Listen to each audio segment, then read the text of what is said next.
Thank you very much, and thanks for inviting me along today as well. Great pleasure to be here to join you.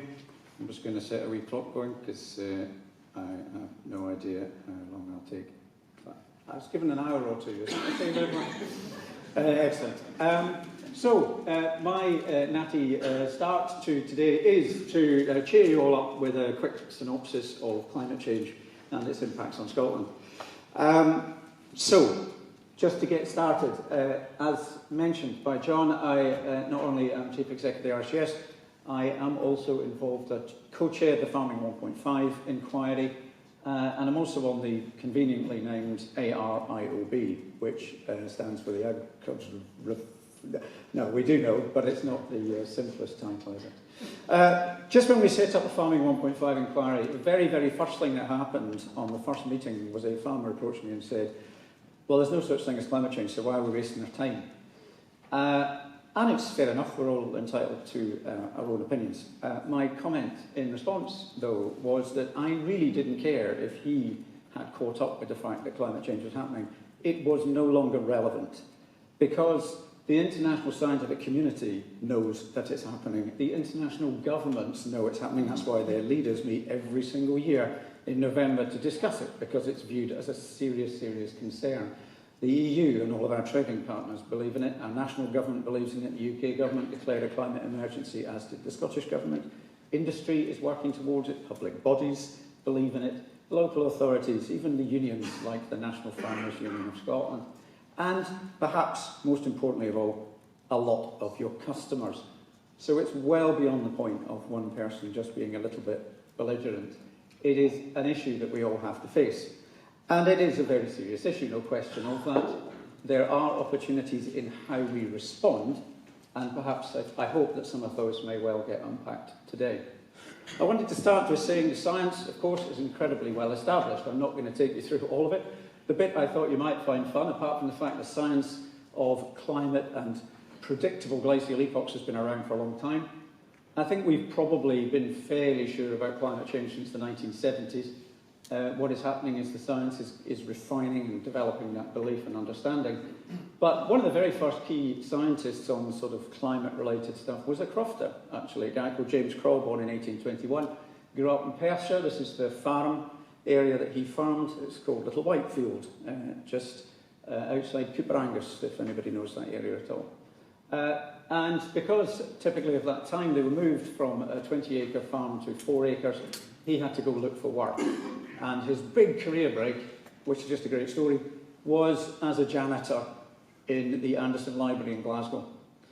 And whilst he was a Janny, he came up with the theory of predictable glacial epochs based on the eccentric orbit of the Earth around the Sun. He wrote 92 scientific papers in 4 books, and was a long way ahead of his time. Everything he said wasn't absolutely perfectly correct, but it took about 100 years before the science, sort of the techniques caught up with the theory of the science. But he was one of the first who actually started to move, and it also described the principle of feedback mechanisms, which is a critical part of climate science. So the science is well understood. Policy is happening all over the world. Again, not going to take you through it, but it's building momentum. This is an inevitable direction of travel. And every single year, this gets tighter, more ambitious, and more of it happening. And you can see that even in Scotland. It was every single party voted for the 2019 Emissions Reductions Act, other than the Greens, because they thought it didn't go far enough. So this is a cross-party issue as well. And what I realised a few years ago, I was talking to people in the finance sector, and there'd been a big international financial meeting in Paris. And there's 9 trillion of disinvested funds on the international market that they don't know what to invest in. Remarkable, because people are disinvesting in fossil fuels, but they haven't quite worked out what the answer is. And what's happened is that all of investment has become higher risk. So this is all about risk management. But they were actually shocked that coal had gone from being an absolute staple of all investment portfolios to completely uninvestable in the space of 3 years. That's how they describe it to me. What's interesting about that is if you follow the climate science, you could have told them that 25 years ago. And so what it suddenly made me realise is that if more people understood the impacts and the science of climate change and the solutions of climate change, actually we'd be less surprised, it'd be market prescience, and we'd be a lot better and more prepared for the future. So it is actually really important to pay attention to this topic for those reasons alone. So the role of agriculture, well, globally it's about a quarter of global emissions. Admittedly, some of that does include deforestation for making space for cattle, but it is about a quarter of global emissions, so it's a big deal. By agricultural practice, about half of it, as I say, is for meat and livestock, which is why that gets a lot of attention. In the UK, it's about 11% of emissions. And whilst there have been some reductions in agriculture over the last 20-25 years, there haven't been very many in the last decade, which is why it's under pressure. It's under pressure because it's one of the biggest sectors, along with transport, and it's under pressure because, like transport, it hasn't seen reductions in recent years.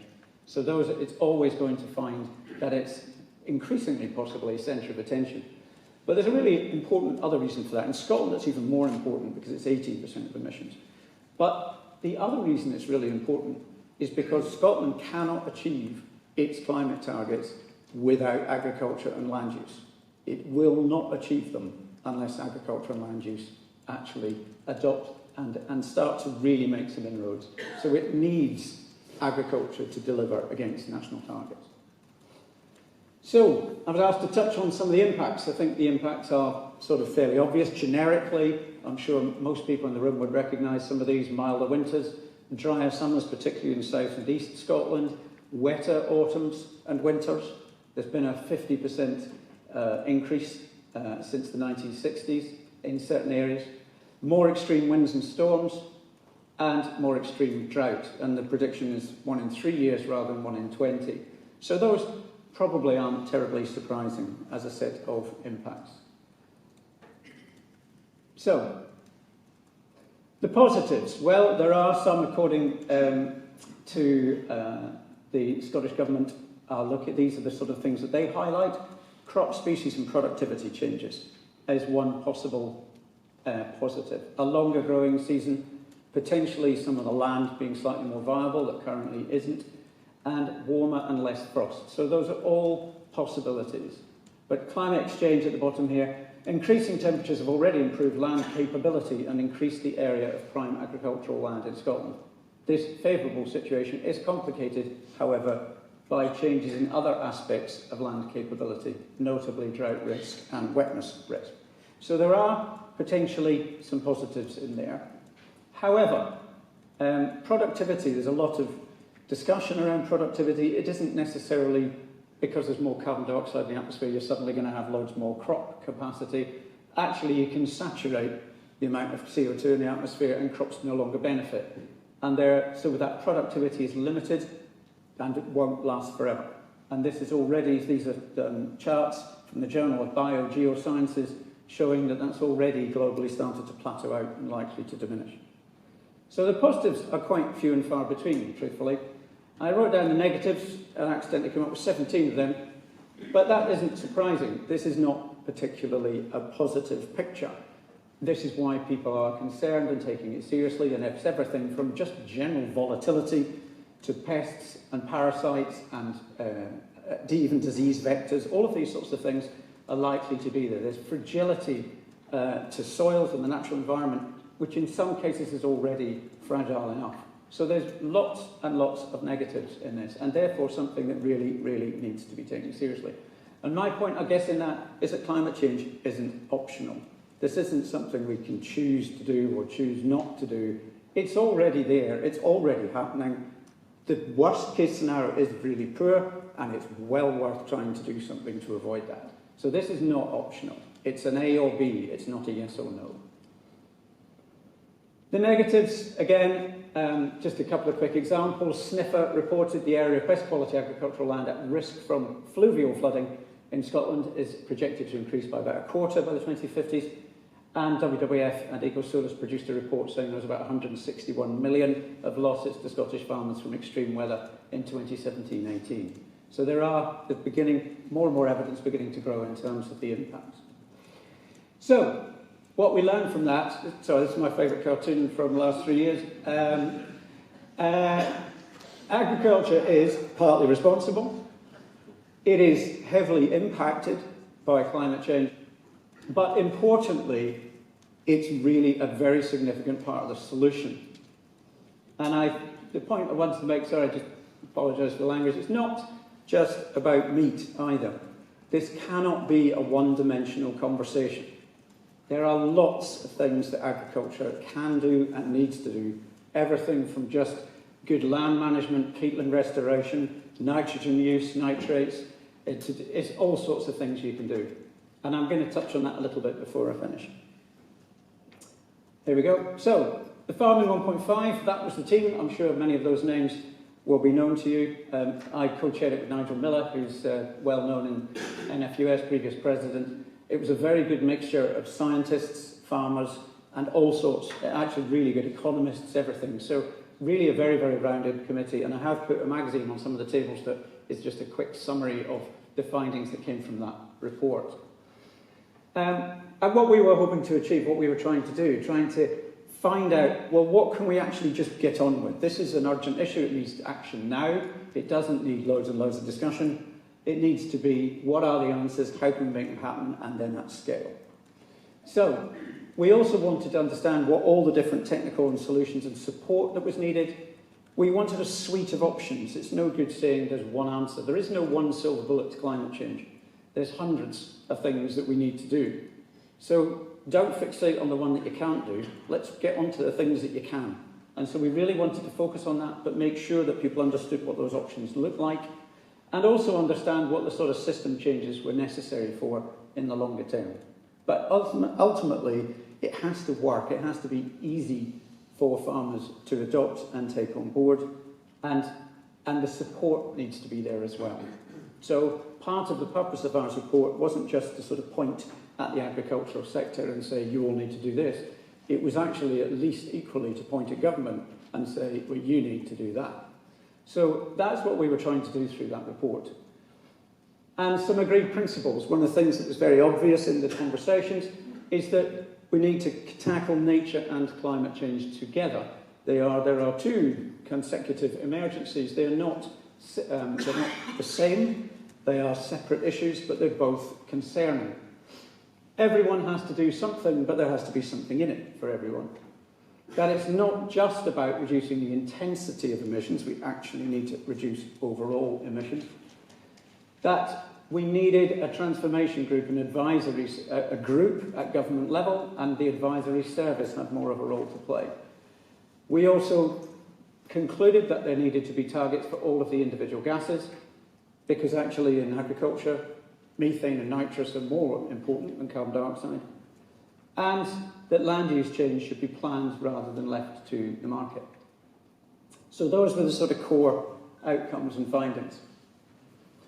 And we produced this report in 4 different phases into the underpinning actions, underpinning actions, the mitigation menu, which is that idea of all the options and things that you can do.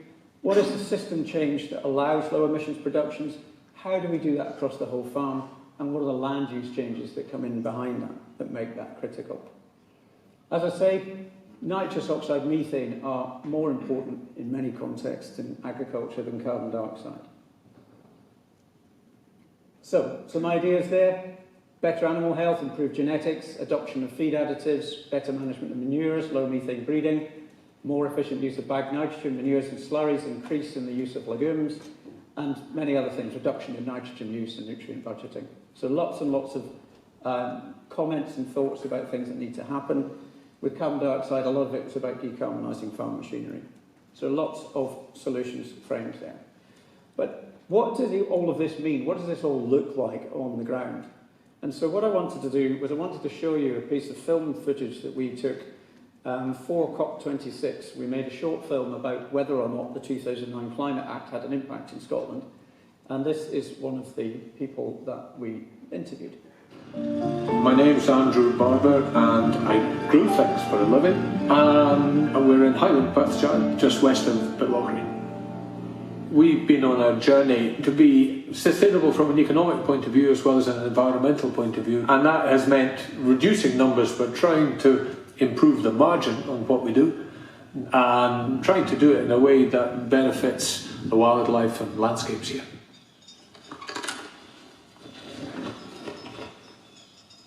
Normally people think trees and keeping livestock in particular don't mix. They're two totally different land uses. So you grow trees on one block of land, keep the animals out, and you keep your animals on another block of land. But that's actually not good news from a welfare point of view for the animals. So there's another way of doing it. That's what we were trying to learn here. Agroforestry as an idea is not a new idea. It's been around the world and people have been practicing it for generations. And indeed, trees and animals were always part of the traditional farm landscape in Scotland. But growing trees in such a way, actually planting trees with the aim of grazing through them or managing the stock through them, that is a relatively new thing for Scotland. So we've been trialling that here and successfully from our point of view so far. From a welfare point of view, animals need shelter. And increasingly in a changing climate, they're going to need shelter. And often as not, we don't think about that. We stick an animal in a field and assume that's it, that's all its needs are. What we also knew back in 2009 was that the carbon aspect was likely to become increasingly important. So we planted then for timber and shelter principally, but what we didn't know then was what our carbon footprint was and how important trees might be to that carbon footprint, but we knew it would help. We've done the calculations on what we currently have, and we reckon about another third just now of our emissions are being balanced by the trees that are growing here and elsewhere where there's cattle and sheep are grazing through woodlands. At the moment, using forestry research figures and the agriculture figures, about 2/3 of our carbon is sequestered as calculated by agriculture, which uses a rather inaccurate method of estimating methane. Using the newer version, which is more accurate, we would be massively carbon positive because the soils and the trees take us into very positive carbon territory. We see a path forward, keeping the current level of activity going and getting into a net zero position, whichever metric you use. We have to plan for that, so we don't know what metric we're going to be judged on. A new metric isn't an excuse for farming to do nothing. Farming has to, and that's not the message that many farmers wanted to hear. Anyone who's not thinking zero carbon needs to start thinking that way. What changes do we need to make? Because I think regardless of what the government wants, it's what our customers want. We supply a market, and if we don't supply a market, we're not in business. Change is coming our way whether we like it or not. It's something I welcome. We can all do things better, and us on this farm are no different from anyone else in that regard.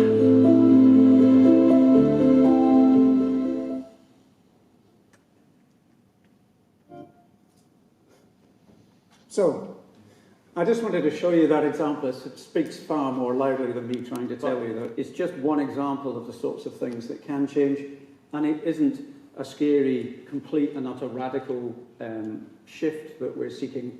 It is transformation, but some of these things are actually quite reasonable, quite understandable, and actually in that case I think an incredibly positive example.